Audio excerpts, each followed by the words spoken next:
What's going on, everybody? Welcome to the B&C Hub podcast studio. Are you guys looking into getting into podcasting? Well, you've come to the right video. In this one, I'm going to go over some of the basics and what you're going to need to start a podcast. Alrighty, so the main things, first of all, you want to think of when you're starting a podcast is to have an idea and develop your personality. Okay, so first of all, when it comes to a podcast, you want to have one idea first and kind of be able to blossom and bloom out from there. So once you have that idea in mind, just go ahead and start recording. At that point, as you progress and, get used to the equipment, this and that, you start to develop your personality and you get more comfortable utilizing all this equipment that we have right here. Alrighty, with all the formalities out of the way, let's go ahead and discuss equipment. The first major thing, of course, what you're going to need to know is how the heck exactly are you going to record your audio? Now, there are going to be three major pieces of equipment that you can utilize to get started. Now, first up, you can go ahead and get a field recorder, something like this guy right here. This is my handy dandy Zoom. Now, you can do podcasts with this. This is really great if you want to do some mobile on-the-go stuff. It's got two inputs for XLR and 1/4-inch TRS cables right here.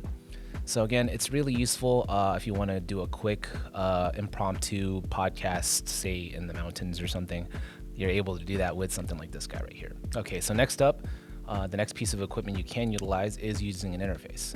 Something like the AI1 that we have here in store from Rode. So an audio interface is basically a piece of equipment that hooks up to your computer, which transmits that signal from audio to something that your computer can basically recognize. Now, of course, you can't just hook it up and utilize it just like that. You're gonna wanna hook it up to an audio editing software such as Adobe Audition, Pro Tools, Fruity Loops, anything that basically you can utilize to edit audio with.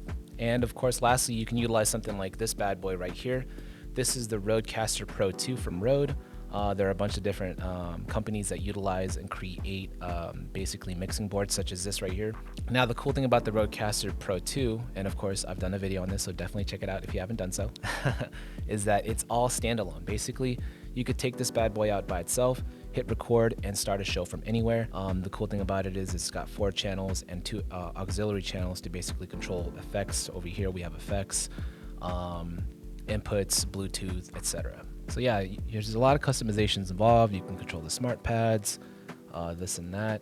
Again, I went over this extensively on one of my other videos, so definitely check that one out if you have any more questions within regards to that. But the long story short is you can utilize this, hit record on the go. You can also use this as an interface as well too, like I had mentioned, and hook it up to your computer and control each individual channels of microphones that you have hooked up. Okay, speaking of microphones, we're gonna move right along to the next piece of equipment that you're gonna need. Microphones. So I've got 2 microphones here for you guys from Rode just to showcase. There are plenty of microphones. There's a sea of microphones out there in the world, so utilize what you got, like I tell people, but these are the ones that I utilize myself here for production work. Okay, so first of all, I'm using the Rode Podcaster mic here. It is an XLR to XLR. Now, another thing that I forgot to mention, of course, is to understand the pieces of equipment that you're utilizing. Some pieces of equipment, such as audio interfaces, might just take XLR by themselves. Some might take 1/4-inch plugs, just like this guy right here. Now, this is a 1/4-inch plug that's hooked up. Well, technically, it's a 3.5 that I've adjusted to a 1/4-inch, which I can utilize for my little shotgun microphone. And so that's where the versatility comes into play. So if you've got other microphones that you want to utilize, you can use 3.5 millimeters, and they work absolutely just fine. Check it out. Alrighty, so now we are on my Rode VideoMic NTG. As you can tell, it's pretty nice and warm. It kind of fades in and out because the microphone setting is set specifically so that it picks up certain frequencies. But all in all, which microphone do you guys think is best? This one or this one? Or maybe both. You can utilize both if you want to. Yeah, you can pick either or. So in this situation, maybe say for example, you've got 2 people and you want to have a backup audio just in case. You can use a shotgun microphone like this right here and basically utilize that up top, and you'll have a secondary source of audio just in case the audio is a little wonky or the microphones aren't hooked up all the way. Again, keep your options in mind so that way you can produce the highest quality content possible. Okay, what else? What else in terms of equipment? Oh, headphones. So these are going to be very beneficial to monitor and make sure everybody's sounding good. Now, of course, you can't start a podcast without headphones. That's totally fine. But if you want to monitor your audio and make sure everybody's good to go, having a good pair of headphones would be great. The ones I'm using right now in particular are the Rode NTH100s. It's a really great system. It's got nice pickups. It has ports on each side to basically hook up the headphones to whatever. So if I want to hook it up to here on the left or the right, you're able to do that all with the unlocking twisting motion. And yeah, that's pretty much all there is to it to start a podcast. This is probably going to be the most easiest process right here because, again, you can control each individual channel if you have other people hooked up.